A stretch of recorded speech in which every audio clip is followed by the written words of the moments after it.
I just didn't really care about having a future. I was just like, Vermont, happens, like many it's U.S. gonna happen. states, is experiencing a troubling trend.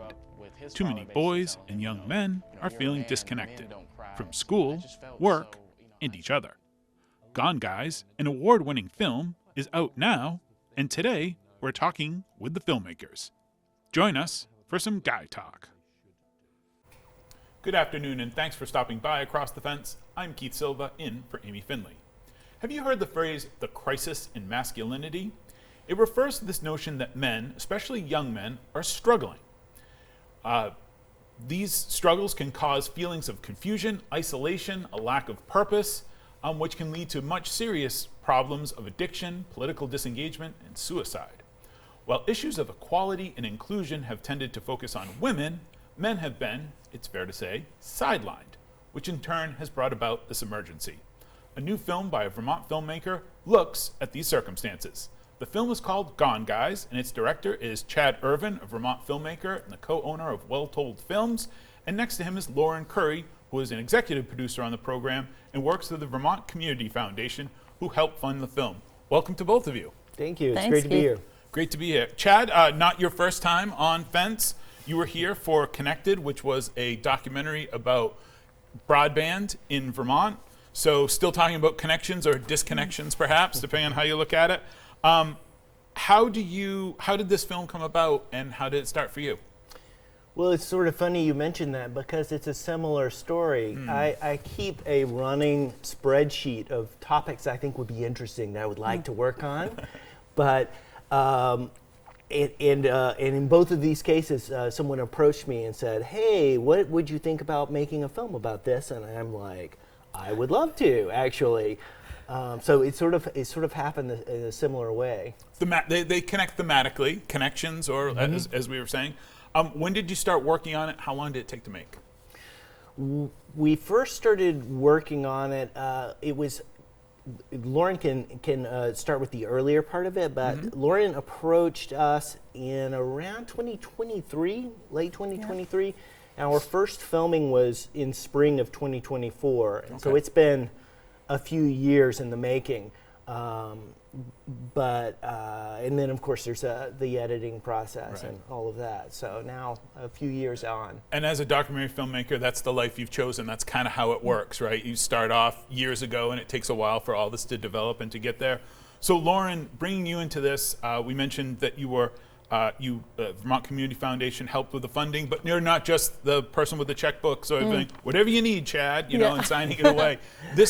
You've been doing this kind of looking at this issue for a while. Tell me about that. Yeah, so my prior role was I spent 20 years as the executive director of the Rich and Deb Tarrant Foundation. And throughout that time, we were working on deep partnerships with organizations and communities throughout Vermont. And, data are a really important part of that work.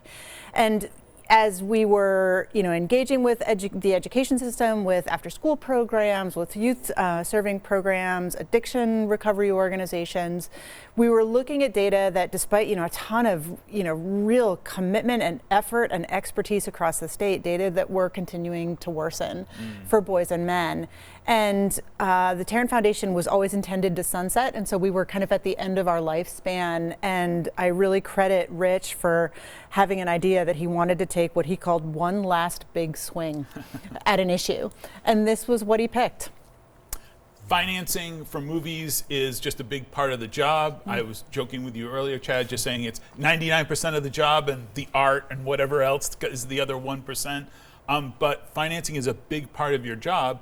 And, Lauren as well, we were saying how this is not something that charitable foundations, it's not a lever they pull, was your phrase. Yeah, not typically. I think foundations are really expert at grant making. They're really expert at convening. And this was an opportunity to use a different, to pull a different lever, use a different tool, especially because so much of this issue, it felt for me like, as a community, as a state, our starting point really needed to be like, we needed to do some learning together, learn about what was happening, learn about what some of the numbers were telling us, and really fundamentally learn how to talk about it. And I think, engaging with documentary filmmaking was, this is not something I ever thought I would do. This was, nothing I've done before. But it was a really, coming in with that background of community engagement, it was a really exciting opportunity to see, what's another way that we can bring community together around the issues that are affecting us all. And, I credit Chad and his team so much for the work they did. I think it's easy to say, men's issues are one of those things you said they're not discussed, they're not talked about. When are men going to catch a break kind of thing. But this is something that doesn't get talked about, and that's what resonated with you, Chad, and it sounds like both of you. Yeah, I think that what was really important to all of us throughout the process was to follow the data, and looking from early education and reading scores to the GPAs and college enrollment, and really what we try to do is connect the dots a little bit. And these are not isolated, separate problems. They sort of waterfall into this isolation problem later on. And making this film, it was a very collaborative process, and it was helpful to be able to lean on the tools that Lauren and the executive producers of Philippe also really assisted with, in order to give people an excuse to sit down together in a room as a community and approach this from a similar framework. Everyone has seen the same set of data, and then you can move it forward. Okay, what does this mean in my community? What does this mean in my life? Right. Lauren, I will take a look at a preview of the film in just a second. Lauren, I want to ask, the work that you did with Tarrant, that was many years ago, you said, so this data was starting to come in then. What is that trajectory? When did that start? Well, I think I've told the story a few times. Rich asked me about this in my job interview, which was, 20 years ago. And at that time, he was really interested in kind of what was happening in terms of the experience for boys in the education system. And as we watched the data, kind of key things that we were looking at were, how good of a fit school felt like for a middle schooler, what those education pathways looked like, what post-secondary education uptake rates, were. And in Vermont, we graduate kids from high school at one of the top levels in the country, but they persist into post-secondary education and training at one of the lowest levels. So, and when you take that data and you break it out according to, a bunch of different demographic indicators and include gender in that mix, you can see that, for example, the difference in performance between a non-low income female student and a low income male student is a chasm. And it wasn't just limited to education, so we were seeing, boys really struggle to kind of see their path forward in education. We were seeing them struggle to enter the workforce. There was a double-digit decrease in young male participation in the workforce. And then rising rates of substance use and addiction, and then the suicide data are really, really troubling. Yeah.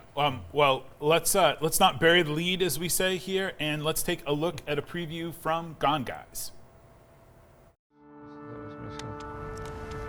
It's not a fun thing really to be a young man right now. Like, there's a lot of criticism and there's a lot of isolation. There are still a huge number of issues that we still need to tackle for women and girls. And there are a growing number of issues where we have to pay more attention now to boys and men. And we have to do both those things at once. My experience in school, I got in trouble a lot.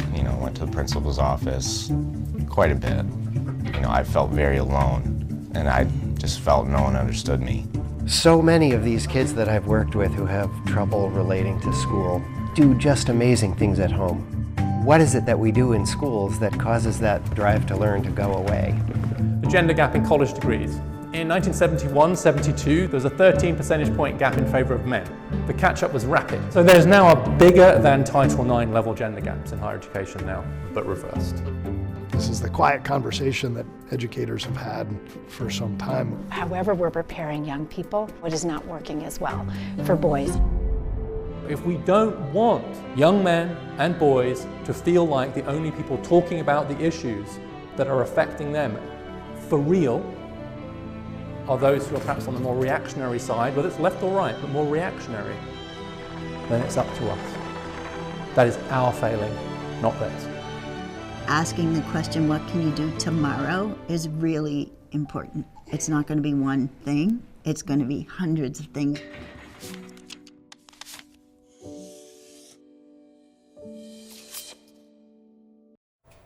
If you're just joining us, we're talking with Chad Irvin of Well Told Films in Montpelier and Lauren Curry of the Vermont Community Foundation about the film Gone Guys. We've only got a couple of minutes left. I wanted to ask you both, this is a sensitive topic, obviously, so how do you get people to talk about things who apparently don't talk well about their feelings or don't get asked about their feelings, Chad? Well, I would say a big part of it is just relating with someone genuinely in an interview situation. With a lot of our younger guys, especially, what we would try to do is break out of sort of a formal interview where it's not like sitting across and looking eye to eye at each other. I would, as you, in the clip you showed a little bit earlier, like, we're picking tomatoes, we're walking around in a field, we're doing a thing, we're working out, you know, just doing stuff sort of side by side. One of the things that you hear is that men a lot of times are better at sharing and relating their feelings shoulder to shoulder as opposed to face to face. Okay. We're just about out of time. Thank you both very much. Great conversation. A lot more to talk about. I wanted to say that if you are interested in Gone Guys, to find a screening in your area or learn more about the movie, visit the website listed on the screen, goneguysfilm.com. And I'd also like to give a shout out to one of my UVM colleagues, Kristen Munson, who wrote an article for UVM magazine called Where Are the Men? It focuses on what UVM is doing to close the gender gap in higher education, and you can read Kristen's article on the link from the screen. My thanks to the team behind the scenes here at WCX who make our visits possible. I'm Keith Silva. This is Across the Fence. Thanks for being part of our family.